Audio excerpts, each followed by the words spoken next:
बिहार में पहले चरण के मतदान से पहले सियासत अपने चरम पर है। मंगलवार को पटना में महागठबंधन ने बड़े जोर शोर से अपना चुनावी घोषणा पत्र जारी किया, जिसे नाम दिया गया तेजस्वी प्रण। इस मैनिफेस्टो को जारी करने के दौरान महागठबंधन के सभी प्रमुख घटक दलों के नेता मौजूद रहे, जिनमें राष्ट्रीय जनता दल, कांग्रेस, वीआईपी और वामपंथी दलों के प्रतिनिधि शामिल थे।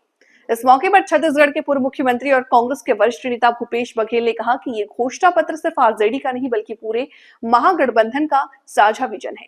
उन्होंने भाजपा और एनडीए पर वादा खिलाफी का आरोप लगाते हुए कहा कि कांग्रेस की सरकारों ने अपने अपने राज्यों में हर वादा पूरा किया है, लेकिन भाजपा बोलती बहुत है और करती कम। उन्होंने कहा, हमने जनता से भी जो वादे किए उन्हें निभाया, चाहे किसानों का कर्ज माफ करना हो या युवाओं को रोजगार देना।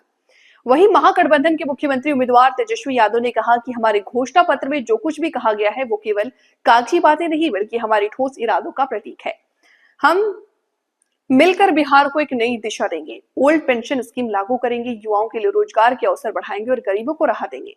तेजस्वी ने यह भी कहा कि एनडीए अब तक अपना घोषणा पत्र जारी नहीं कर पाया है क्योंकि उनके पास जनता के सामने दिखाने के लिए कोई नया विजन नहीं है।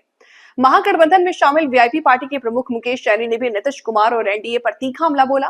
उन्होंने कहा, हमने पहले ही कहा था कि वृद्धा पेंशन 400 रुपए से बढ़ाकर 1500 रुपए करनी चाहिए, लेकिन आपने उसे महज 1100 रुपए दिया।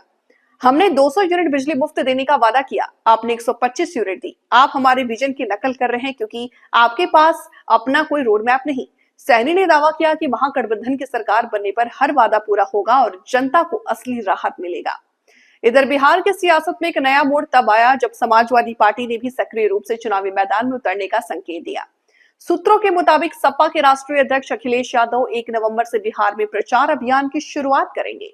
इस दौरान वे आधा दर्जन से अधिक जनसभाओं को संबोधित कर सकते हैं। पार्टी सूत्रों का कहना है कि सपा प्रमुख जल्द ही राहुल गांधी, तेजस्वी यादव के साथ संयुक्त रैली कर सकते हैं, जिससे इंडिया गठबंधन की एकजुटता का मजबूत संदेश जाएगा।